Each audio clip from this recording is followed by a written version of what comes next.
Et salut à tous, j'espère que vous allez bien. Alors aujourd'hui on va aller voir un petit peu ce qui se passe du côté des cartes graphiques neuves au niveau des tarifs, puisque c'est vrai qu'on n'a pas vraiment été observé ce qui s'est passé sur le marché depuis l'arrivée des RTX 4000 Super.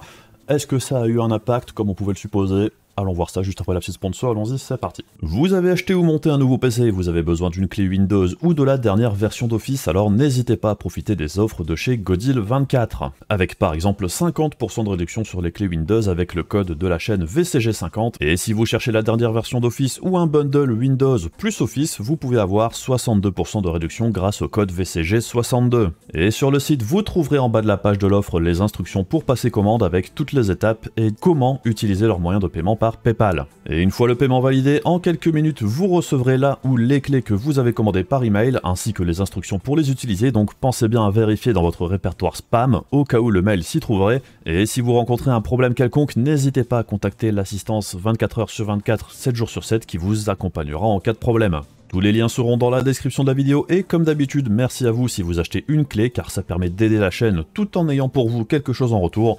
Et également merci bien sûr à Godil24 pour sponsoriser cette vidéo.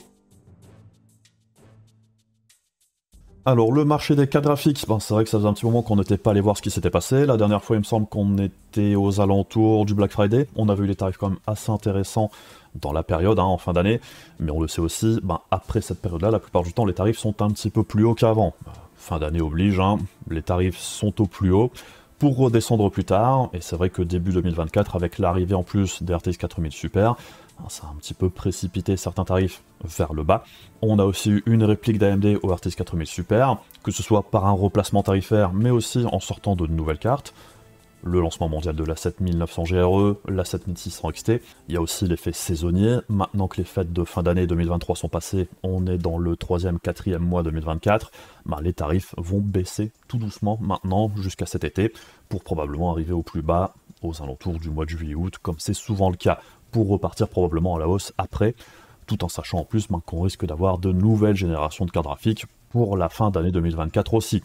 Donc c'est aussi à prendre en considération quand vous allez passer à la caisse maintenant si vous devez acheter une carte graphique. On y reviendra après. Du coup on va aller voir quelles sont les cartes les plus intéressantes actuellement dans le commerce et essayer de voir un petit peu ce qui s'est passé. Alors, on commence avec l'entrée de gamme, et c'est vrai que la carte reine sur ce segment aux alentours des 200 € depuis maintenant très longtemps, c'est la RX 6600. C'est toujours le cas à l'heure actuelle, et même si Nvidia a sorti dernièrement une 3050 6 Go, la RX 6600 reste largement plus intéressante dans l'ensemble, et même la 3050 8 Go est quand même significativement moins performante que la 6600, tout en étant plus chère.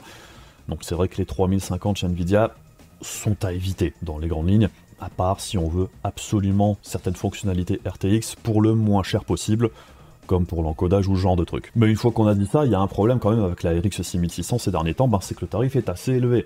Celle-ci est intéressante quand elle est en dessous des 200 €. On l'a encore vu il n'y a pas si longtemps que ça chez ces discounts aux alentours des 180 €. À 180 balles, c'est le meilleur choix si on veut faire une petite config pas trop chère pour des performances suffisantes pour jouer en 1080p tout en n'étant pas exceptionnel. Mais c'est vrai qu'en dehors de ces promos-là, la carte n'est pas très intéressante puisqu'elle tourne plus aux alentours des 210-220 € la plupart du temps, et pour moi c'est quand même un poil trop cher. Puisque pour moi la carte la plus intéressante à l'heure actuelle sous les 300 €, c'est la RX 6650 XT de chez AMD. Pourquoi? Alors, la RX 6650 XT, au niveau des performances, elle est très proche de la RX 7600, voire quasiment identique, et donc quasiment les mêmes performances que la RTX 4060.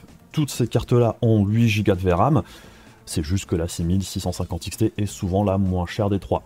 Donc quand elle est là, aux alentours des 260 €, ça devient du coup, par défaut, la carte la plus intéressante. Et même par rapport à la RX 6600, au niveau du performance prix, on le verra après, la 6650 XT à 260 balles, que ce soit chez PC Componentes ici ou même sur Amazon, chez NR Info. Comme il faut rajouter 10 balles pour la livraison, ça fait 260 € pour les deux cartes. Donc à 260 balles, c'est pour moi l'option la plus intéressante, même par rapport à la 7600 ou la 4060. Et c'est vrai que globalement, chez AMD, la 7600, je la trouve vraiment très mal placée actuellement, puisque pour les performances brutes, la 6650 XT est plus intéressante, et c'est vrai qu'aux alentours des 300 balles, puisque là c'est 289 plus 10 €, donc ça fait 300 €, ou 305 chez PC Componentes pour le modèle de chez Sapphire, et on se retrouve vraiment très proche du tarif de la 4060.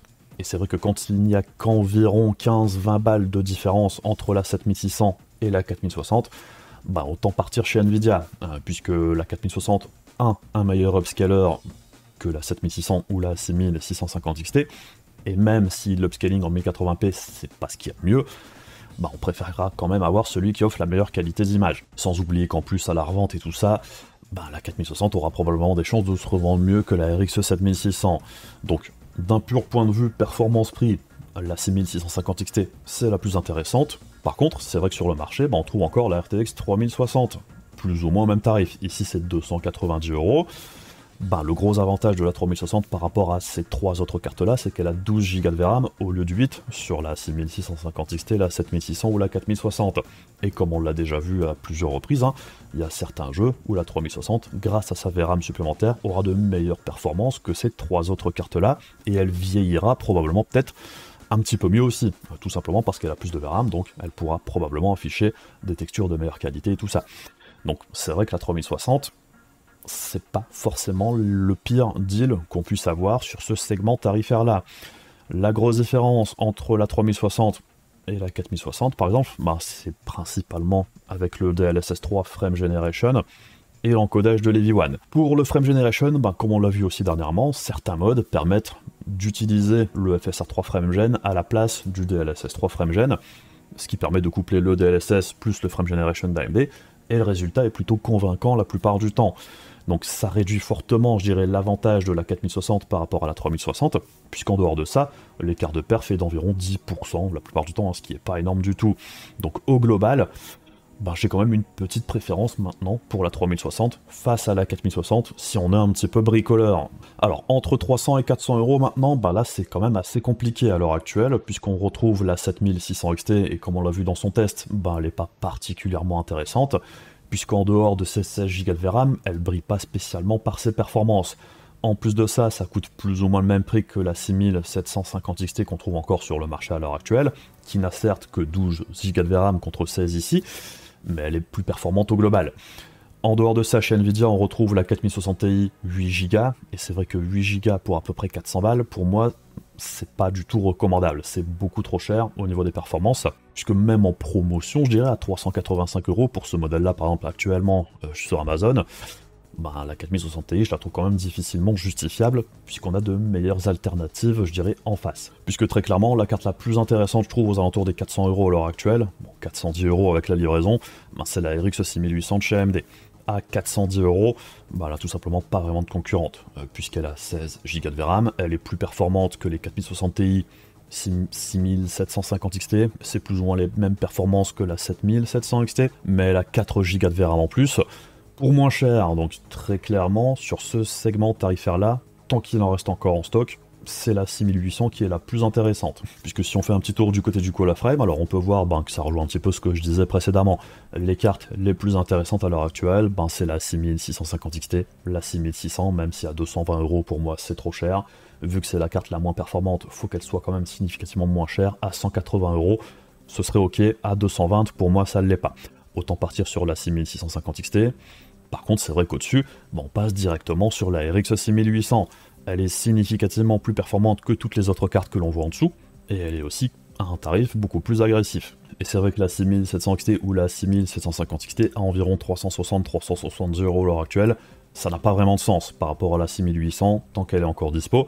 La 4060 Ti 8 Go, alors certes, c'est pas la moins bien placée des cartes de chez Nvidia à l'heure actuelle quand elle est en dessous des 400 balles, mais les 8 Go de VRAM, pour moi, ça la disqualifie par rapport aux autres.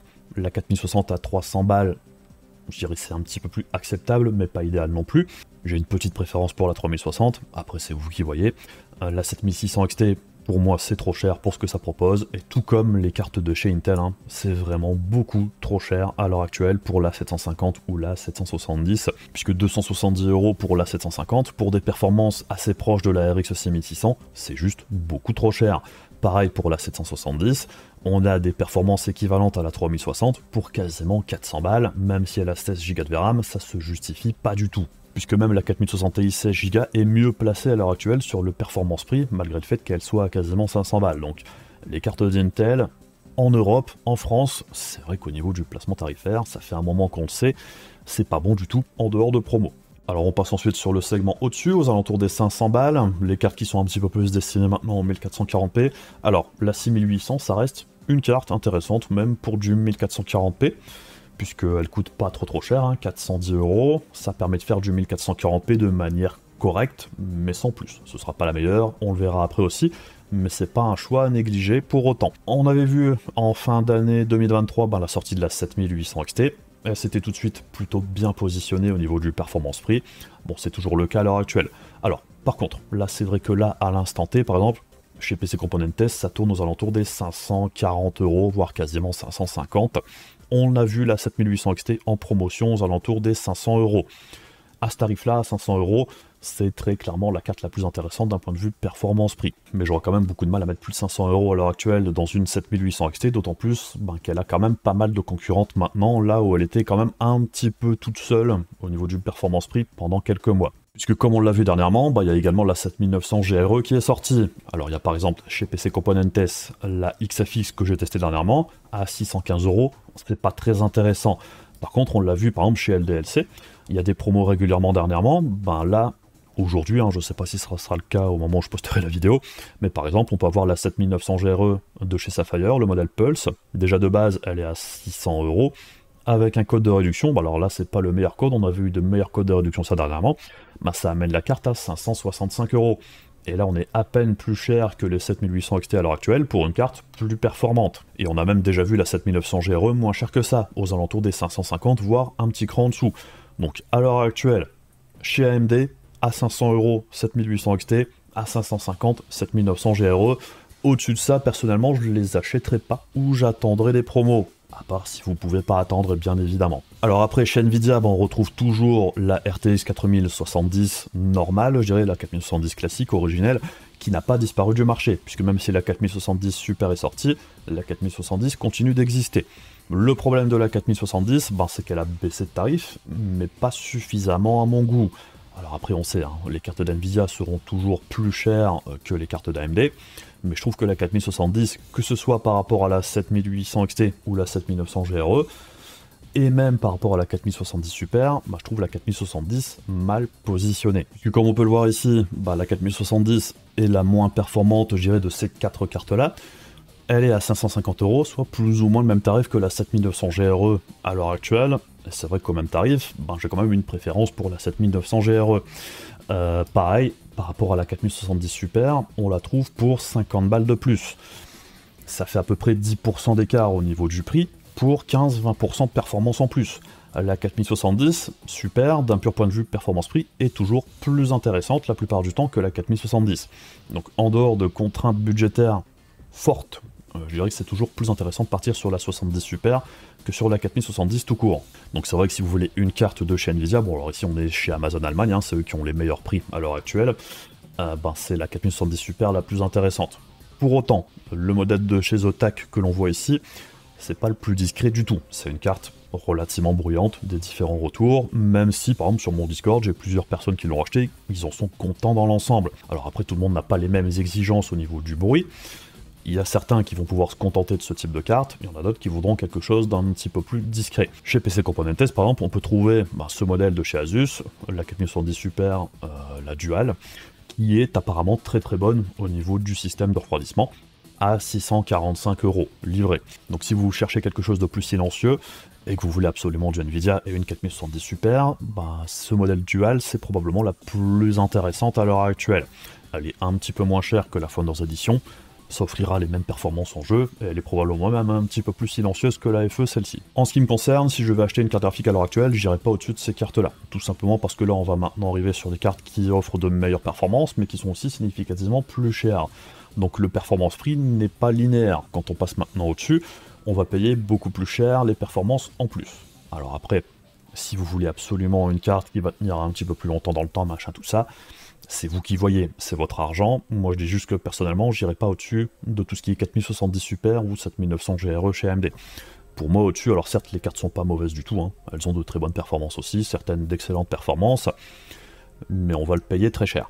Et on commence avec la moins chère du haut de gamme, très haut de gamme, c'est la 7900 XT. Et comme on peut le voir ici, on tourne aux alentours des 800 €. Alors on l'a déjà vu un petit peu moins cher que ça, La 7900 XT, c'est vrai que quand elle descend aux alentours des 750 €, c'est pas inintéressant. Si on cherche une carte très haut de gamme, ça peut se jouer à 800 balles, c'est probablement la mieux placée de celle qu'on va voir après aussi, mais c'est pas incroyable, puisque comme on va le voir sur le coup à la frame après, bah la 7900 XT c'est quand même 250 € plus cher que la 7900 GRE par exemple. Est-ce que l'écart de prix est justifié? À mon goût, non, mais certains trouveront ça plus intéressant. En face de ça, chez Nvidia, alors la 4070 Ti classique, le modèle 12 Go, est encore trouvable sur le marché, mais les prix sont pas hyper intéressants. Alors c'est un truc dont je me doutais un petit peu, hein. Moi j'ai toujours dit avant la sortie, la 4070 Ti va certainement baisser de tarif pour se positionner entre la 4070 Super et la 4070 Ti Super, mais il faudra pas s'attendre à ce que le prix soit hyper intéressant. Concrètement, c'est ce qu'on trouve sur le marché. Les 4070 Ti qui restent, on les trouve souvent aux alentours des 700-750 €. Pour moi, c'est pas intéressant du tout. Du coup, l'autre carte chez Nvidia qui est sortie en super, c'est la 4070 Ti Super. C'est celle que j'aime le moins des trois, parce que pour moi, elle a un petit peu le cul entre deux chaises. Mais je dirais que si vous êtes avec des contraintes budgétaires assez importantes, et que vous voulez une carte avec 16 Go de VRAM, avec un niveau de performance un petit peu plus élevé que la 4070 Super chez Nvidia, bon, c'est le seul choix qu'on a à disposition, je dirais, à part la 4080 Super qui est plus chère. Donc bref, 4070 Ti Super, pas hyper intéressante. Là, le modèle Verto de chez PNY, alors c'est pas le meilleur, hein. 860 € en plus, je la trouve un poil chère, et c'est vrai qu'elle donne pas spécialement envie, même du point de vue aspect. La 4080 Verto, par contre, c'est un très bon modèle, on le verra après, mais c'est vrai que la 70 Ti Super paraît quand même un petit peu plus cheapos. La MSI Ventus 2X, j'irai pas là-dessus non plus, je préférais prendre probablement ce modèle de chez PNY, la Verto Epix X RGB, qui paraît quand même un petit peu plus costaud que la Verto tout court, et qui est un petit peu plus sympa visuellement également, pour à peine plus cher. Donc si je devais choisir entre les trois, je partirais là-dessus. Et au-dessus de ce tarif-là, personnellement, j'irais pas. A noter quand même qu'ici encore, on est un petit peu moins cher que le tarif officiel de la 4070 Ti Super. Alors on arrive ensuite sur les modèles, je dirais très haut de gamme, avec la 7900 XTX qui se maintient aux alentours des 950 000 €. On la trouve à des promos plus ou moins intéressantes assez régulièrement. À 970 € livré, c'est pas trop mal pour une 7900 XTX. En plus, ce modèle-là de chez PowerColor est plutôt bon, hein. La Hellhound, c'est vraiment un très très bon modèle, très très silencieux. Il n'y a rien à redire, c'est très bien refroidi, c'est un très bon système de refroidissement. Donc, à ce tarif-là, si vous voulez absolument une 7900 XTX, c'est ok. Alors, les 4080, donc on a la 4080 Super qui est sortie. On retrouve de temps en temps des 4080 encore sur le marché, c'est les fins de stock, et parfois il y a des petites promos. Il y a eu des promos en dessous des 1000 € pour des 4080. Si vous cherchez une 4080, c'est pas inintéressant, puisque la différence de performance entre la 4080 et la 4080 Super, c'est anecdotique, hein. C'est plus ou moins une 4080 overclockée, la 4080 Super, donc c'est grosso modo la même chose. Si vous en trouvez une moins chère, prenez une 4080. Ce que je veux dire, la 4080 Super, tarif officiel 1110 €, c'est le tarif à laquelle on la retrouve assez régulièrement. Parfois, si vous avez des codes de réduc dans certaines boutiques, achetez au moins cher, bien évidemment.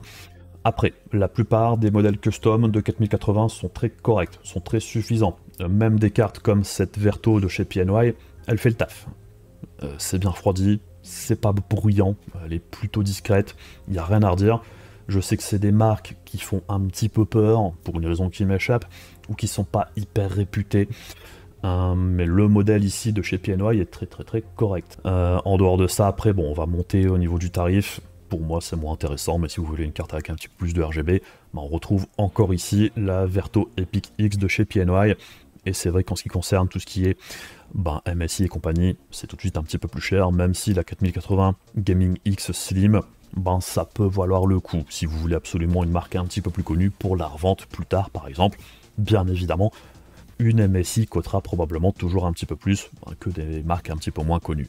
Et enfin, on termine avec la 4090, la carte la plus performante de la génération actuelle. Bon, le tarif de la 4090 est très très élevé, en plus son tarif a beaucoup fluctué avec les histoires de ban à l'export vers la Chine et tout ça. On a vu dernièrement que le prix redescendait légèrement, bon là chez PC Componentes c'est quand même très cher, quasiment 2000 balles. On l'a vu moins cher que ça il n'y a pas très très longtemps, aux alentours des 1800, voire légèrement en dessous dans certaines boutiques. On retrouve aussi assez régulièrement en stock la Founders Edition, donc n'allez pas mettre 2000 balles dans une 4090. Après, est-ce que c'est le moment d'acheter une 4090? Pour moi, non. On se rapproche beaucoup trop de la sortie de la prochaine génération. La 5090, ce sera très probablement la première carte à sortir de la nouvelle génération. Et j'ai un petit peu de mal à penser que la 5090 coûtera plus de 2000 balles par exemple. Même si il y a de fortes chances que ça monte en prix, la carte devrait être aussi plus performante que la 4090, significativement plus performante. Donc au niveau du performance-prix, quoi qu'il arrive, je pense que la 5090 sera plus intéressante que la 4090 actuelle, hors grosse surprise. Alors on arrive maintenant au coup à la frame en 1440p. Ce qui est intéressant de noter ici, c'est que sur le haut du tableau, on retrouve la RX 7900 GRE, qui est très clairement la carte qui offre le meilleur ratio performance-prix à l'heure actuelle, quand elle tourne aux alentours des 550 €. Alors, normalement, on devrait aussi trouver la 7800 XT plus ou moins au même niveau, quand celle-ci tourne aux alentours des 500, ce qui n'était pas le cas au moment où j'ai pris les prix, mais on sait qu'on va la retrouver à ce tarif-là incessamment sous peu, très probablement. Et l'autre carte qui tire un petit peu son épingle du jeu, c'est la RX 6800. On l'avait déjà vu en 1080p, elle se débrouillait très bien au niveau du coup à la frame, et bien en 1440p également. Alors oui, c'est une des moins performantes des cartes que l'on retrouve ici avec la 6750 XT, mais au niveau de son tarif à l'heure actuelle, c'est une des plus intéressantes, puisque la 6750 XT est en dessous au tarif actuel. Donc très clairement, ça vaut le coup de rajouter les 30 balles d'écart entre les deux cartes. Et du côté de chez Nvidia, on retrouve la 4070 Super comme carte la plus intéressante, et personnellement, c'est la carte que je trouve la plus intéressante dans le line-up dans son entièreté. Au niveau du performance-prix, c'est très clairement pour moi une des plus intéressantes, si ce n'est la plus intéressante. Puisqu'en dessous de celle-ci, comme on peut le voir, la RTX 4070 classique est quand même moins bien positionnée au niveau du performance-prix, et il faut qu'elle soit moins chère, c'est ce que je dis toujours. Et dans les cartes qu'on retrouve encore en dessous, tout ce qui est 4060 Ti et 4060, pour moi elles sont bien trop chères vis-à-vis des performances qu'elles proposent.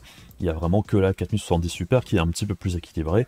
Plus haut dans la gamme, comme on peut le voir, les 4070 Ti Super et 4080 Super sont certes plus performantes, mais c'est vrai qu'on le paye très très cher. Et en ce qui concerne les cartes qui se trouvent au-dessus, il n'y a que la 7900 XT qui s'en sort un petit peu mieux, même si on aimerait la trouver aux alentours des 750 €. Là, elle serait plus compétitive en face de la 4070 Super aussi, et aussi par rapport aux cartes moins puissantes, puisque là, entre la 7900 GRE et la 7900 XT, il y a quand même un sacré écart au niveau du performance-prix par rapport au gain de performance.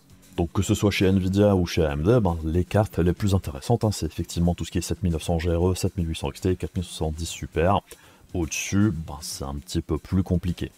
Et on voit qu'avec les petites baisses de prix qu'AMD a effectuées sur les RX 7900, que la 7900 XT et XTX sont toujours un petit peu mieux placées au niveau du performance-prix que les cartes équivalentes chez Nvidia, mais ça, il n'y a pas de surprise là-dessus, les cartes d'AMD seront toujours moins chères que leur équivalente chez Nvidia, c'est logique. Donc bref, le marché du neuf des cartes graphiques, alors évidemment, avec la sortie des 4000 Super, le marché s'est réajusté un petit peu. Les tarifs au global chez Nvidia sont moins élevés qu'avant sur ce segment tarifaire-là, et AMD s'est repositionné avec la 7900 GRE, et aussi avec une baisse de prix sur les 7900 XT. La 7900 XTX très légèrement aussi, même si elle n'a pas beaucoup baissé, on la trouve aux alentours des 1000 balles, voire un petit peu moins depuis de nombreux mois quand même. Par contre, ce qui est dommage, c'est qu'il n'y a pas vraiment eu de mouvement, je dirais, sur l'entrée de gamme. Tout ce qui est en dessous de 500 balles, c'est resté plus ou moins statique. Et la 7600 XT n'a rien fait bouger non plus, puisqu'elle n'était pas très intéressante au global. Les 4060 Ti sont restés plus ou moins au même tarif, même s'il y a eu une petite baisse sur le modèle 16 Go. Le modèle 8 Go baisse tout doucement. La 4060 tout court, bon, ça baisse d'environ 10% de temps en temps, on a des promos. Chez AMD, ça bouge pas beaucoup non plus.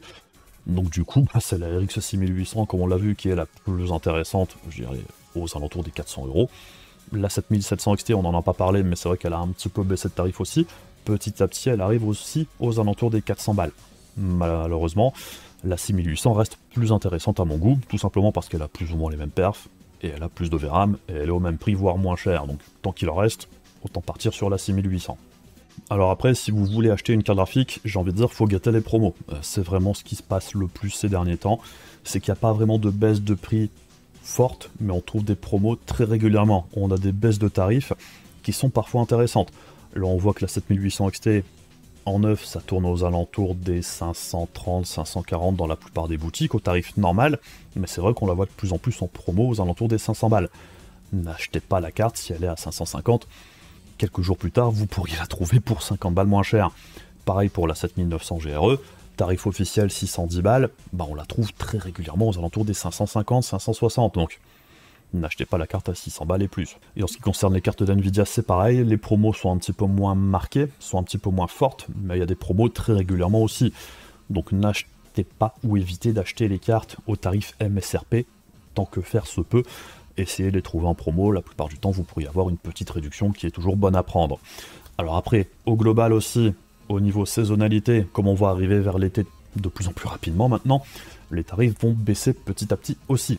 Alors, on va pas trouver de 4070 Super à 400 balles pour autant, hein. Faut pas rêver, ça arrivera pas avant la génération suivante, très probablement, mais ça ne veut pas dire qu'on ne verra pas des 4070 Super en dessous des 600 balles. Là, c'est vrai qu'au niveau des promos, ça tourne au maximum aux alentours des 10%, donc aux alentours des 600 balles, bah ce serait pas impossible que ça descende un petit peu en dessous des 600 € avec de plus grosses promos dans les mois qui viennent. Mais il n'y aura pas de tarifs méga agressifs, en dehors peut-être de certaines boutiques qui déstockent, j'en sais rien, ça peut arriver aussi. Et puis ben voilà, je pense qu'on a fait un petit peu le tour pour aujourd'hui. Comme d'habitude, les ma chaîne YouTube si vous voulez soutenir la chaîne, et si vous voulez me soutenir un petit peu plus directement, il y a la page Ko-fi bien évidemment, et un grand merci à ceux qui sont membres de la page Ko-fi, ça m'aide vraiment beaucoup. Et puis sinon on se retrouve aussi très rapidement pour d'autres vidéos, je vous fais des bisous, je vous dis à la prochaine, salut!